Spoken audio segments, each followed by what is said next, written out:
Hey there, Jed Coburnus here from JedCoburnus.com, and welcome to Talk Therapy. This is just my little way of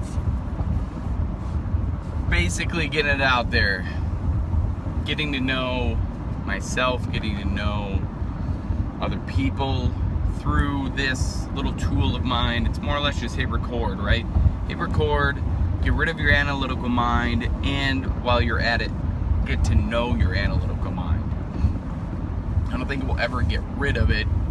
It's just that voice that just sits there behind, every thought that you have that says, oh, no, we'll do that tomorrow. Oh, we can get this in later. No, we don't need to do this right now. Like, we don't have to do this, So, this is just what it is. This is just what I do. You can try to. Anybody can do this. Just hit record. I do it while I drive to work. I do it whenever I really need to just throw it out there. And yeah, it's just a good way to keep yourself accountable, a good way to get to know yourself, to increase your self-awareness, and why not, right? So I started a podcast. If you're listening from my podcast, I thank you. Heck, if you're listening anywhere, thank you. It is a big deal to me that you're giving me your attention. Like, that means more to me than any monetary value. Like, anything, any amount of money, doesn't matter. Anything, like any object. But that's what it's about, like attention. You're giving me your attention, which I don't think a lot of people realize how many distractions there are in this world when they're actually giving attention. Like, before you started watching this, if you're playing a video game or a game on your phone, or you're watching Netflix, or you're watching Hulu, or you might even be watching TV, and you might be pausing your DVR because you're like, oh, sweet, okay, Jed just posted a talk therapy. I thank you for your attention. It just means the world to me. You have no idea how much in here it means to me. So share this, right? Share this with somebody. You just never know who might need to hear it. But I did like a 5-minute rant yesterday about a statistic, or a value that is pretty damn staggering. And it is this: 66%, but the book that I read said 68%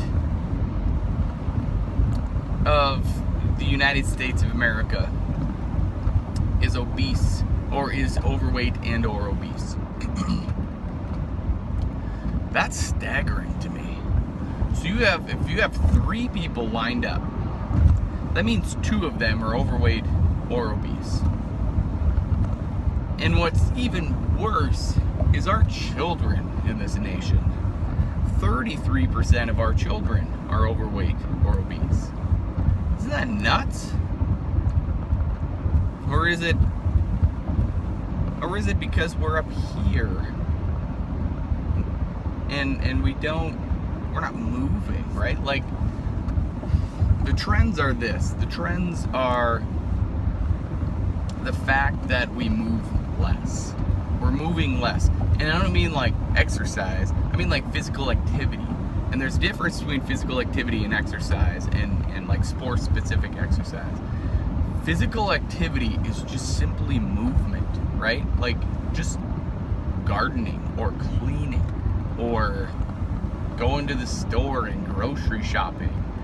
Anything like that. That's movement. That's physical activity. Like exercise or planned movement, that's like your strength and in your endurance and balance and coordination and power and all of those things. I'm not talking about exercise. I'm talking about physical activity. I'm talking about getting up in the morning, walking out to get your mail all the way to the mailbox, if your mailbox is more than, attached to your house. vacuuming because you probably have a Roomba, right? You gotta freaking push the button and it does it for you. You don't get up to change the channel anymore. We have a remote. You don't open up your own door in the store because it's an automatic open. You park your car, actually you drive your car less than 5 miles. You don't walk, or you don't ride your bike, or you don't move. Now I get it, right? The practicality of that is this: you have kids, and you're taking care of your kids, and you're not going to take your kids on a bike to the store. I get it, right? Like, that's dumb.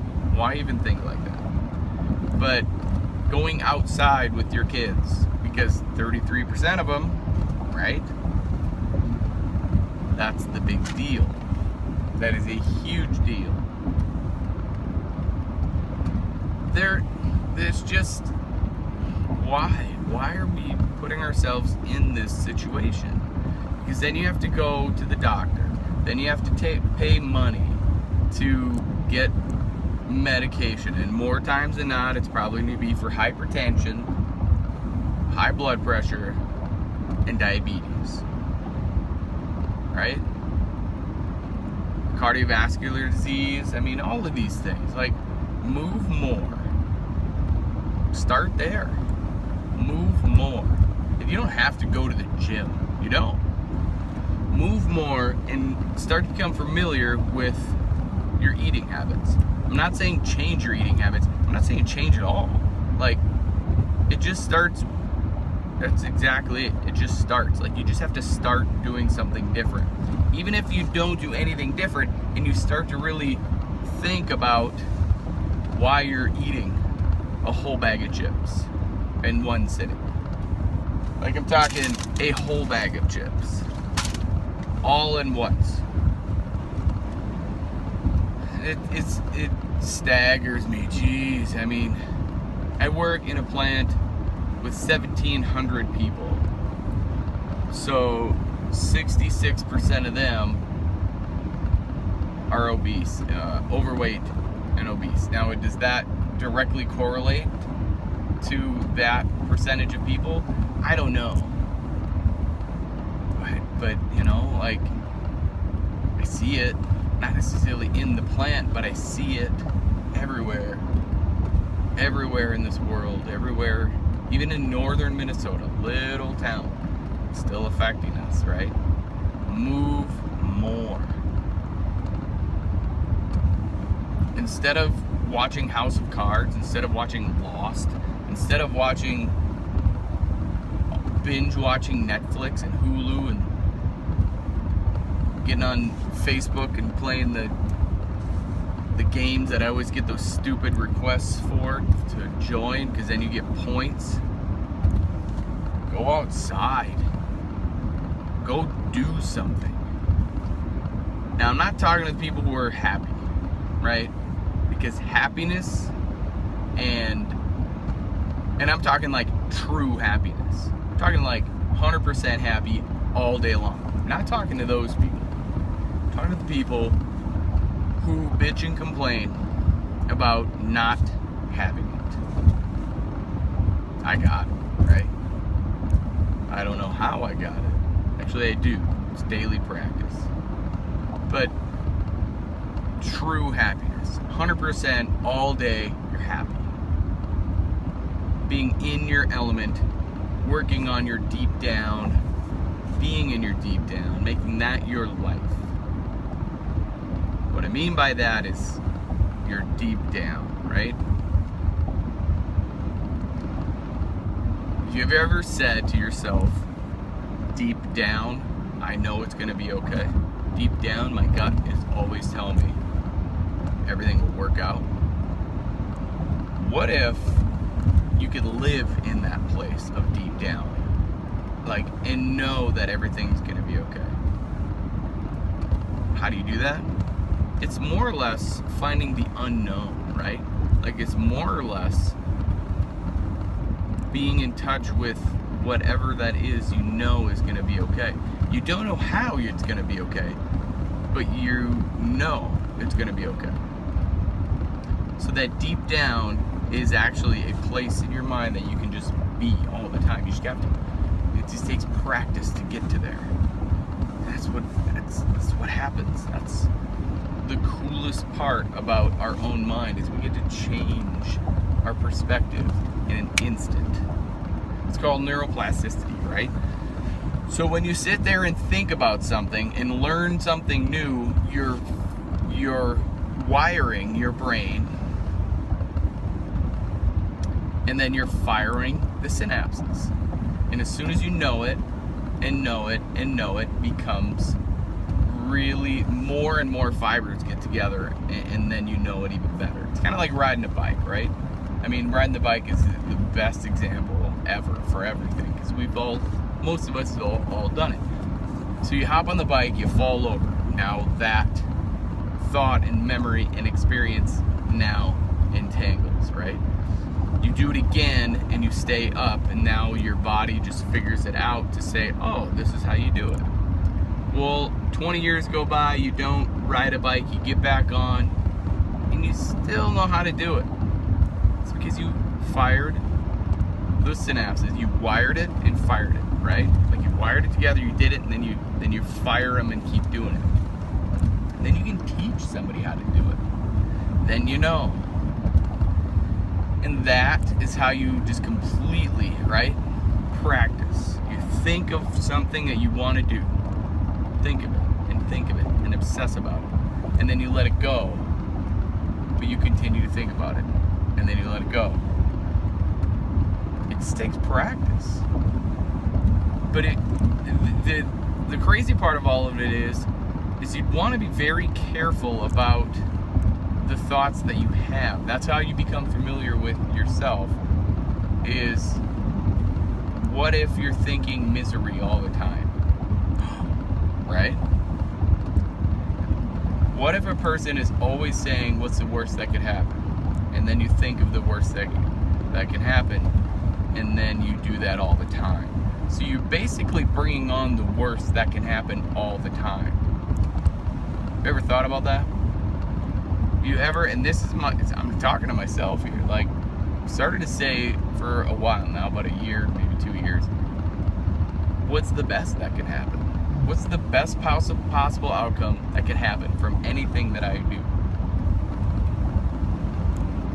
And if it doesn't turn out in my favor, oh well, I'm gonna try again. I'm gonna keep trying. So, deep down, what's your deep down look like? Why not bring that to the surface? A year ago, deep down was us moving to Roseau and working for Marvin Windows and Doors. And I just knew everything was going to work out. And it did. Because now I'm working in the plant, in the clinic, right? In the clinic, within the plant. And we have 1,700 production employees that we got work to do. We got work to do. Lifting with our legs and our core, not bending at the knees, right? It's lifting. It's moving. It's being aware of our movements, paying attention to ourselves so we don't hurt ourselves or others. That's just how it works. All of this takes practice, though. Daily practice. And you know what the crazy part of all of it is it takes a little thing. Everything that you do